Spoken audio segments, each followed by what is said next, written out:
Olá, galerinha, tudo bem? Eu sou a professora Jamile Fontinelli e nós vamos dar início a mais uma aula de língua portuguesa. Hoje o nosso conteúdo é intertextualidade e interdiscursividade.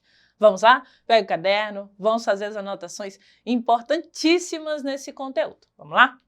Bem, quando nós falarmos em intertextualidade, nós vamos lembrar o quê? O que é intertextualidade? É quando ocorre que um texto ele está inserido em outro. Mas vocês vão pensar assim, como, professora? Como é que um texto pode estar inserido em outro? E aí a gente vai trabalhar um pouquinho no significado da palavra intertextualidade.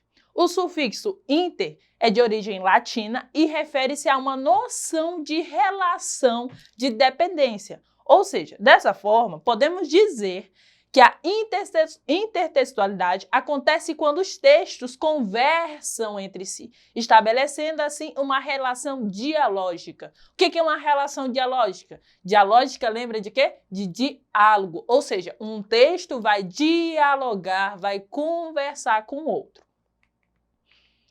Aí nós vamos ter esses dois termos, intertextualidade e interdiscursividade. Nós já entendemos até aqui que intertextualidade é quando eu tenho a relação entre um texto e outro, quando os textos eles dialogam, eles conversam.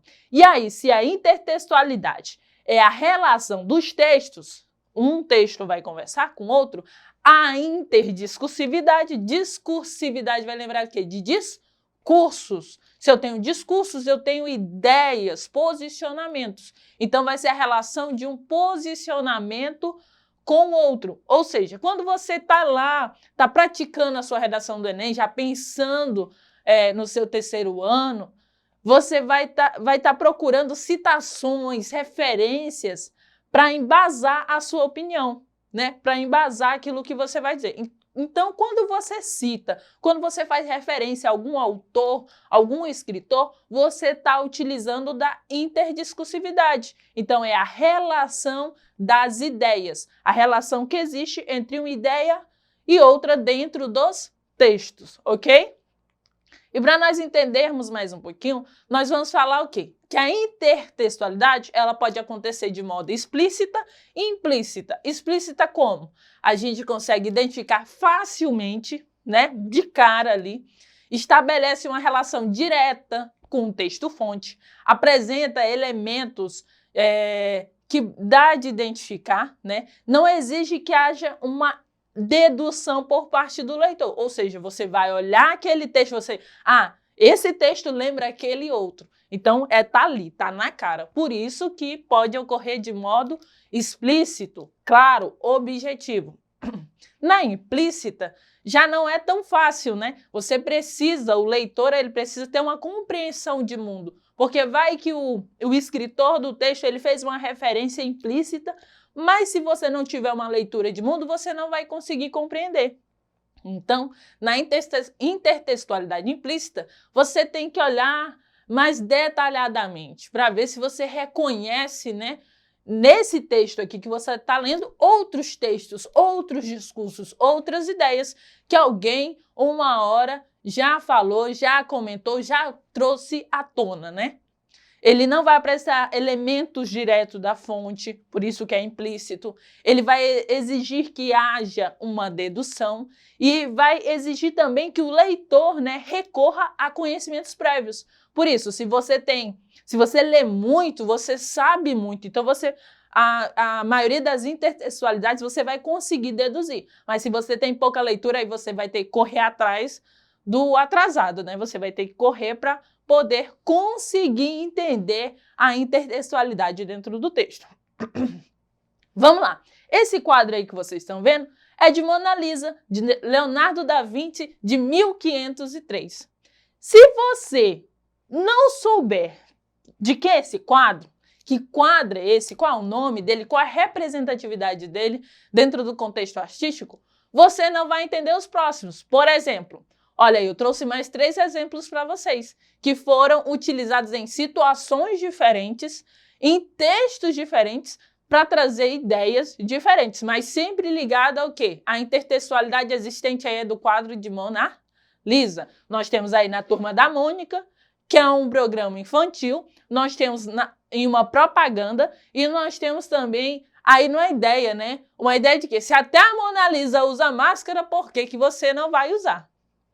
Então, a intertextualidade, ela vai acontecer dessa maneira. Um texto relacionando a outro.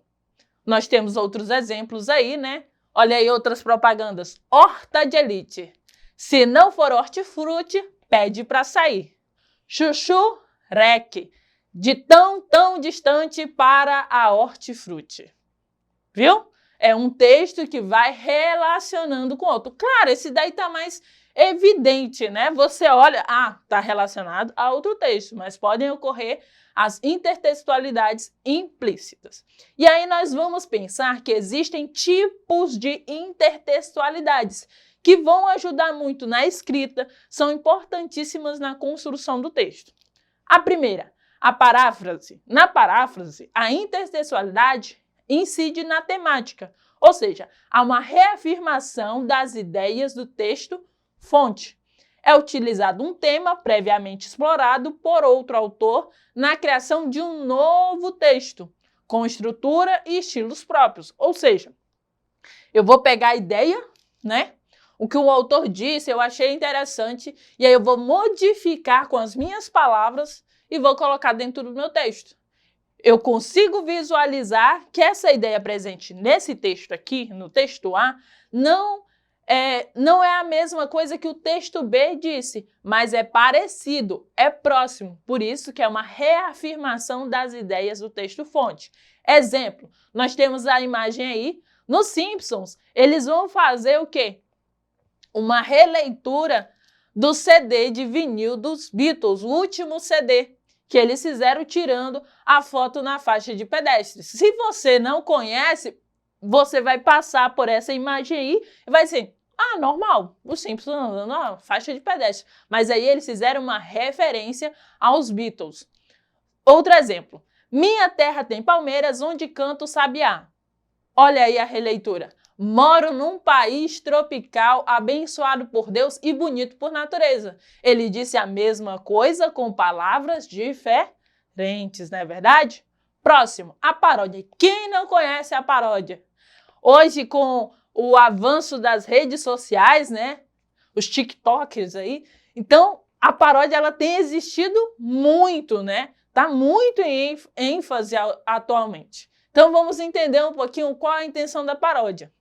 Ela apresenta uma estrutura semelhante a um texto anterior, mas com mudanças que interferem ou subvertem o sentido do texto, o qual passa a apresentar forte teor crítico, cômico ou sátiro. Desse modo, além de construir-se um novo texto, com semelhança ao anterior, procura-se também evidenciar uma mudança de sentido. Ou seja, você pegou lá uma música, mudou, trouxe um teor crítico, uma ironia, trouxe algo engraçado, você já está fazendo o quê? A paródia. Então, é modificar de uma certa forma, vai relembrar, mas você vai modificar um pouco da letra, um pouco da rima, mas sempre relembrando ao modelo atual, né? Por exemplo, aí nessa propaganda. Olha que couve mais linda, mais cheia de graça. Lembra que música? Olha que coisa mais linda, mais cheia de graça. Correto? Então, vai pegar a mesma música, mas vai transformar essa letra para que ela faça essa característica aí da paródia, né? Ok? Próximo. Quem tem boca vai a Roma, um ditado popular. Olha a nossa paródia. Quem tem carro vai a Roma. Se Maomé não vai à montanha, a montanha vai a Maomé. Ditado popular. Olha a nossa paródia. Se Maomé não vai à montanha, a montanha vai a Maomé. Olha aí. Pegou as mesmas palavras, mudou um pouquinho e já fez uma paródia. E agora, depois de nós falarmos sobre intertextualidade, um pouco de interdiscursividade, nós vamos exercitar um pouquinho. Vamos lá? Primeiro, o que eu vou pedir aqui para vocês? Eu vou pedir que vocês olhem essa imagem. Essas imagens que eu vou apresentar para vocês estão relacionadas a contos de fadas. Foi uma pintura que uma uma grande ilustradora fez e ela pegou os contos de fadas e transformou. E aí, essa primeira imagem lembra o quê? Pensem um pouquinho. Que conto de fada lembra essa primeira imagem? Quem sabe? Vamos lá? Rapunzel. Olha aí, ó. A trança, né? A trança é uma grande representação do conto. Vamos lá para o próximo. Esse daí é mais difícil. Um coração, de um lado ele tá lisinho, do outro, né, cheio de... parecendo uma juba de leão. O que que lembra? Que conto é esse? Quem sabe?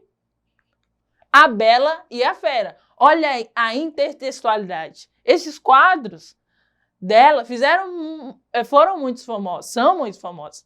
Então, quando ela pega e traz essa intertextualidade, relembra, né? A intertextualidade é sempre essa questão, né? De relembrar, de fazer menção a outro texto. Isso é muito importante na construção de todos os textos. Próxima questão. Sobre a intertextualidade estão corretos, exceto, ou seja, você não vai procurar a resposta correta, você vai procurar a resposta errada. Então, nós temos 4 questões aí. 3 estarão certas e uma errada. E eu vou marcar a que está errada, que não tem nada a ver. Então, vamos lá. A intertextualidade tem tema estudado pela linguística textual, é um elemento recorrente na escrita dos textos, mesmo quando não temos a intenção de utilizá-la. Realizamos-na inconscientemente, resgatando modelos e parâmetros estabelecidos nos chamados textos-fontes. B. São 2 os tipos de intertextualidade, implícita e explícita. Na intertextualidade implícita, não há citação expressa do texto-fonte, fazendo com que o leitor busque na memória os sentidos do texto, já que na intertextualidade explícita ocorre a citação da fonte do intertexto. C. A intertextualidade não interfere na construção de sentidos do texto. Trata-se apenas de um recurso estilístico utilizado para deixá-lo mais interessante. D. Podemos dizer que a intertextualidade é a influência de um texto sobre o outro. Todo texto, em maior ou menor grau, é um intertexto, pois durante o processo de escrita acontecem relações dialógicas entre os textos que escrevemos e os textos que acessamos ao longo da vida. Qual a resposta correta? Qual a resposta que está errada nesse enunciado aí? Qual é? É a letra C. Por quê? Olha o que ele diz aí, ó. Não interfere na construção de sentidos do texto.